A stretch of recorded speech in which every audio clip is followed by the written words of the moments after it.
La Revolución Rusa es un movimiento político, social y económico que estalló en el año 1917 en el Imperio Ruso.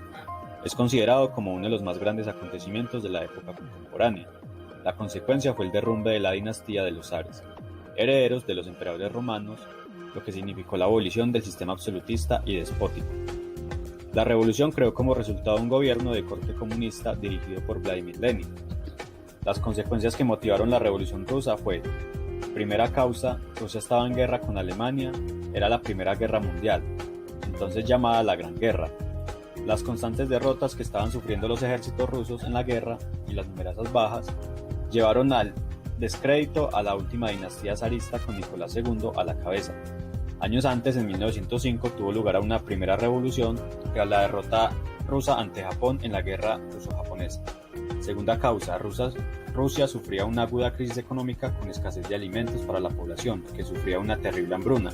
Era un país eminentemente rural y atrasado. La organización social de Rusia estaba basada en la más absoluta desigualdad, distinguiéndose dos clases sociales bien marcadas: la nobleza y el pueblo llano, casi todos los campesinos, no existía prácticamente clase media. La tercera causa la encontramos en la esposa del zar Nicolás II, de origen alemán y enemiga de cualquier reforma favorable al pueblo. Un año antes habían asesinado a Rasputín. Estas causas, unidas a un invierno muy duro, fueron el detonante que hizo saltar la revolución. Hubo dos fases en 1917, la Revolución de Febrero y la Revolución de Octubre, que en realidad se produjeron en marzo y en noviembre, ya que Rusia se regía por el calendario juliano en vez del calendario gregoriano como el resto del mundo. La Revolución de Febrero se inició con una huelga espontánea de los trabajadores de las fábricas de la capital, San Petersburgo. Los días siguientes, las huelgas y manifestaciones se generaron por todo San Petersburgo y la tensión fue en aumento. Las manifestaciones fueron cada vez más multitudinarias. El gobierno no contó con los medios para reprimir la revolución y Nicolás II, el último emperador de Rusia, tuvo que abdicar. El primer episodio tomó un centenar de víctimas, principalmente manifestantes. La caída rápida e inesperada del régimen despertó en el país una ola de entusiasmo y sentimiento de liberación. Un gobierno provisional sucedió el poder absoluto rápidamente. Este gobierno lo acabaría encabezando Alexander Kerensky. Esas primeras semanas fueron muy pacíficas, tanto en la ciudad como en las zonas rurales. No hubo represalias con ninguno de los antiguos siervos del zar. Se decretó libertad de prensa, de reunión y se permitió la entrada de exiliados políticos. El revolucionario Vladimir Lenin, que vivía en el exilio.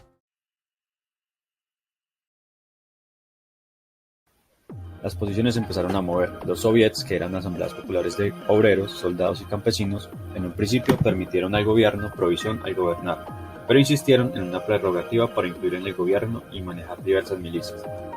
La masa de trabajadores y campesinos se politizaba. El pequeño partido bolchevique liderado por Lenin, quien impuso una radicalización, se hizo portavoz del creciente descontento general y se convirtió en depositario de las aspiraciones populares. Con sus grandes dotes de oratoria, comenzó a defender los postulados de Karl Marx para sustituir el capitalismo por un nuevo sistema socioeconómico socialista e instaurar la dictadura del proletariado.